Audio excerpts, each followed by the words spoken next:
কবুতর জনপ্রিয় গৃহপালিত পাখি। শান্তির পায়রা হিসেবে এর মর্যাদা আন্তর্জাতিকভাবে স্বীকৃত। কিন্তু আপনি জানেন কি, বিশ্বনবী হযরত মুহাম্মদ সাল্লাল্লাহু আলাইহি ওয়াসাল্লাম এই পাখিকে শয়তান বলে উল্লেখ করেছেন। কিন্তু কেন বিশ্বনবী কবুতরকে শয়তান বলে অভিহিত করেছেন? বিস্তারিত থাকছে ডেস্ক রিপোর্টে। বর্তমানে মসজিদুল হারামের আঙ্গিনায় প্রবেশ করলেই ঝাঁকে ঝাঁকে কবুতরের দেখা মেলে। ধূসর পালক, নীল বা সবুজ রঙের দীর্ঘ ঘাড় ও টানা চোখ এদের কিছুটা ভিন্নতা এনে দিয়েছে। আশেপাশের খোলা জায়গায় রয়েছে এদের অবাধ বিচরণ। মসজিদুল হারামগামী মুসল্লিদের সঙ্গে রয়েছে এদের বেশ সখ্যতা। এসব কবুতরের কিছু অনন্য বৈশিষ্ট্য রয়েছে যা সচরাচর অন্যান্য কবুতরের মধ্যে দেখা যায় না। কবুতরগুলো কাবা ঘরের চারপাশে উড়াউড়ি করলেও তাওয়াফকারী বা মুসল্লিদের কষ্ট হয় এমন কিছু করে না।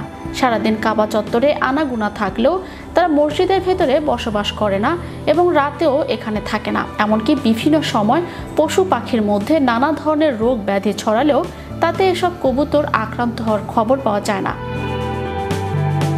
এসব কবুতরের উৎস মূল নিয়ে ঐতিহাসিকদের মধ্যে বিভিন্ন মত রয়েছে। কারো মতে এগুলো সাওর পাহাড়ের হীরা গুহায় বাসা বাঁধা কবুতরের বংশধর।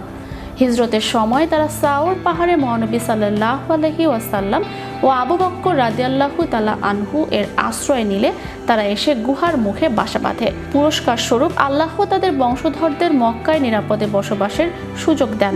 আবার কারো কারো মতে বিশেষ নিরাপত্তা পাওয়া এসব কবুতর আবাবিল পাখির বংশধর। কাবাঘর ভাঙতে আসা আব্রাহা ও তার বাহিনীকে ধ্বংস করতে আল্লাহর পক্ষ থেকে আবাবিল পাখি পাঠানো হয়েছিল। পবিত্র কুরআনের সূরা ফিলে এই ঘটনার বিবরণ রয়েছে। এবার আসা যাক কবুতরকে শয়তান বলার বিষয়।